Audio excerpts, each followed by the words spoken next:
Salam sejahtera tuan-tuan, puan-puan yang dihormati dan dikasihi sekalian.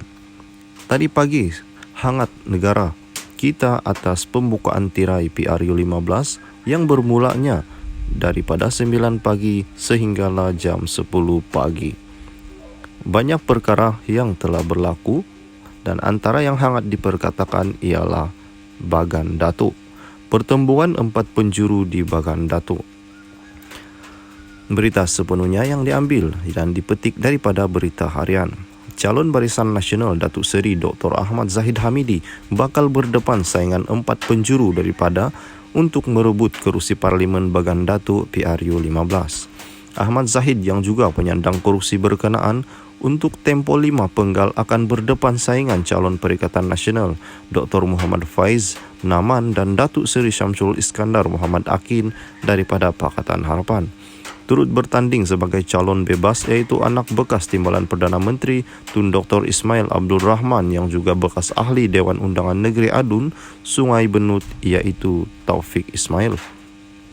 Pegawai Pengurus Pilihan Raya Muhammad Gofran Yop Hamzah mengumumkan nama semua calon yang bertanding berkenaan di Pusat Penamaan Calin di Sekolah Menengah Sains Bagan Datuk pada jam 11.11 pagi. Muhammad Gopran berkata Muhammad Faiz menyerahkan borang penamaan pada jam 9 pagi diikuti Taufik 91 pagi, Syamsul Iskandar 98 pagi dan Ahmad Zahid 9.13 pagi. Saya menerima 4 nama calon untuk kerusi Parlimen Bagan Datuk dan berpuas hati, katanya. Ada seramai 58,183 pengundi di Bagan Datuk tahun ini. Pada PRU14 yang lalu, Ahmad Zahid menewaskan Fakhrul Razi, Arsyad PKR dan Atta Abdul Manim Hasan Adli PAS dengan majoriti 5,073 undi. Salam sejahtera tuan-tuan, puan-puan yang dikasihi dan dihormati sekalian. Pagi tadi kita dihangatkan atau negara kita dihangatkan dengan pembukaan tirai PRU15 yang bermulanya penamaan calon pada jam 9 pagi sehinggalah jam 10 pagi tadi.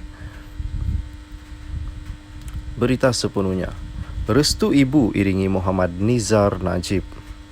Calon Barisan Nasional BN Dewan Undangan Negeri Dun Pramujaya Datuk Muhammad Nizar Najib mendapat restu dan sokongan padu anggota keluarga yang mendoakan perjuangan pertamanya sebagai wakil rakyat PRU15 ini. Ibunya Tengku Putri Zainah Tengku Iskandar 66 berkata dia akan sentiasa menjadi penyokong kuat kepada Muhammad Nizar berusia 44 tahun itu. Saya harap semuanya akan berjalan lancar untuk dia, insya-Allah. Saya juga berharap dia diberi mandat oleh penduduk di kawasan Pramujaya sekaligus dapat memberikan khidmat yang terbaik kepada mereka jika dipilih PRU15 kali ini, katanya ditemui di sini. Dia isteri Muhammad Nizar, Datin Nur Syamilah Syahsin bersama penyokong BN Pekan turut mengiringi calon BN itu bagi proses penamaan calon di Dewan Konvensyen Sultan Haji Ahmad Shah. Turut sama 2 lagi anak Tengku, Putri Zainah, Putri Nurlisa Najib dan Datuk Nazifuddin. Serta sementara itu Muhammad Nizar yang juga Ketua Pemuda UMNO Pekan berkata sudah menjadi tradisi keluarganya untuk memohon restu daripada orang tua sebelum melakukan sesuatu yang penting. Amat penting untuk mendapatkan restu mereka, lagipun ini adalah sebagai hormat kepada ibu bapa sebagaimana ajaran agama kita juga. Sebelum ini saya juga bertemu dengan Dedi, yaitu Datuk Seri Najib Razak, dan dia amat gembira apabila saya dicalonkan sebagai wakil rakyat Dun di Pramujaya sambil mendoakan kejayaan besar berpihak kepada saya.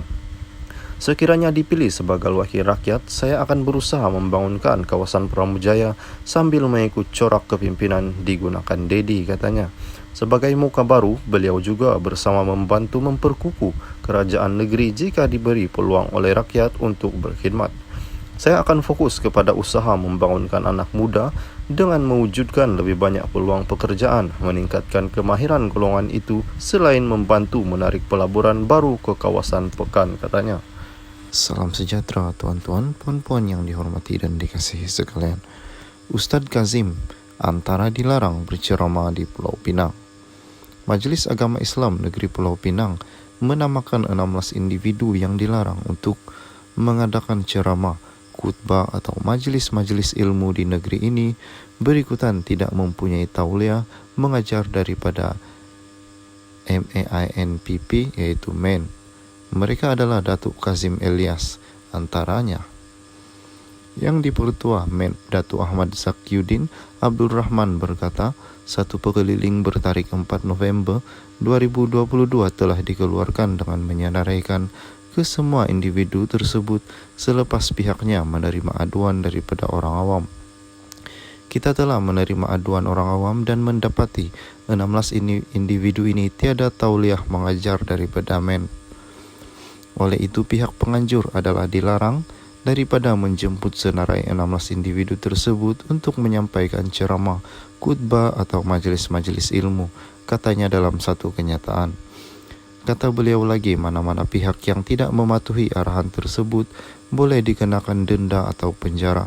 Sekiranya gagal mematuhi arahan yang dikeluarkan MEN, implikasinya akan dikenakan kepada kedua-dua pihak, yaitu terhadap penceramah dan penganjur.